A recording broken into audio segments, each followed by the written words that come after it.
I'm Lindsey McIntosh. I graduated from Texas A&M University in 2012 and started as a reservoir engineer at BP on the New Well Delivery Wamsutter team.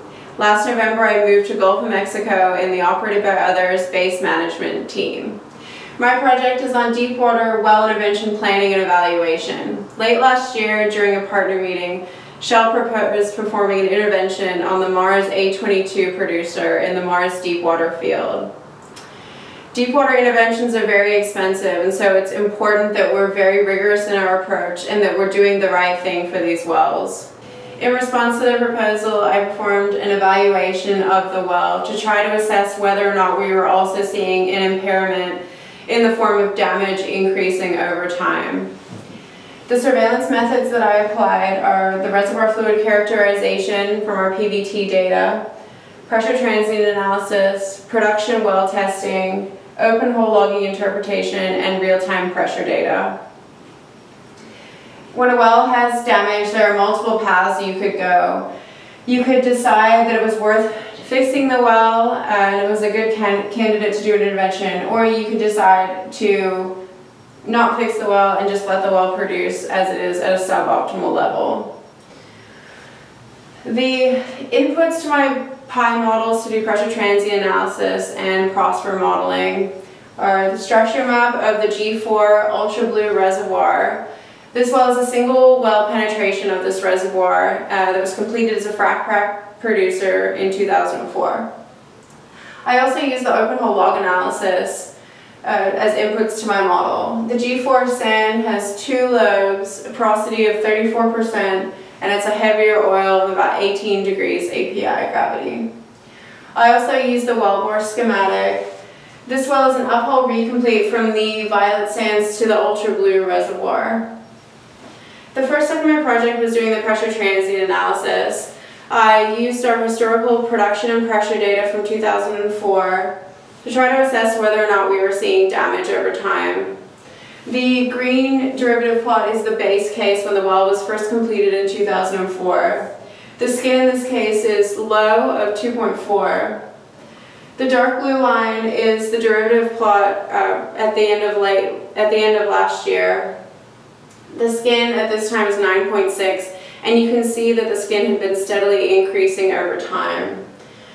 Based on my pressure transient analysis, it was pretty clear that there was damage to the well, and the next part of the process was to try to determine whether or not it was fines migration, scale, or asphaltenes. And so I worked with the senior PE to plot the tubing differential pressure over time, and you can see that the tubing DP is decreasing over time, which corresponds to the decreasing flow rate. The well is also producing very little water, so it's unlikely that it was scale. I also looked through old AFEs and found that Shell had performed an acid stimulation on this well in 2009, which was very successful and added 4,600 barrels of oil per day. And so based on this, I could rule out scale and asphaltenes, and it was likely that the damage was being caused by fines migration, which was pretty typical for this kind of reservoir. The next step was creating the prosper model to try to model what kind of rate increase we could get if we were able to reduce the skin from 9.6 back to the base case skin of 2.4. And so I used the outputs from my PI model, such as the permeability, and these inputs to create the prosper model. The first step was the vertical lift performance tuning and matching the bottom hole pressure gradient from the latest well test. I used the Petroleum Experts 3 correlation, which is suitable for heavier oils. And then next I did the inflow performance relationship and vertical lift performance calibration to the last well test, and modeled the well's operating point at about 4,600 barrels of oil per day. I then modeled the uplift that we might get if we were able to reduce the skin.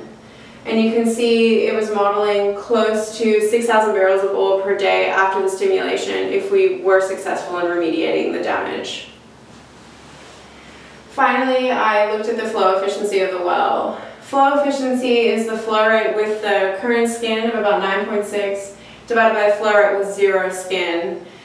And you can see with a skin of about 10, we were in this kind of optimal window. If we were able to reduce our skin, it would lead to a greater gain in barrels. And so currently flow efficiency was close to 50%, and you can see from this plot that there was a lot of room for improvement.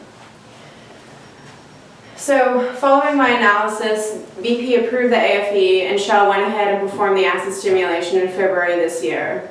They used a 9:1 HCl-HF mud acid to remediate the fines migration. Following the acid stimulation, we performed a shut-in of the well to do the pressure transient analysis to diagnose whether or not it was successful. The light blue derivative plot is the pressure transient analysis after the stimulation, and you can see that the DP curve has shifted down relative to the pre-acid job PTA. And wellbore storage has also moved to the left, which is very indicative that the skin has decreased.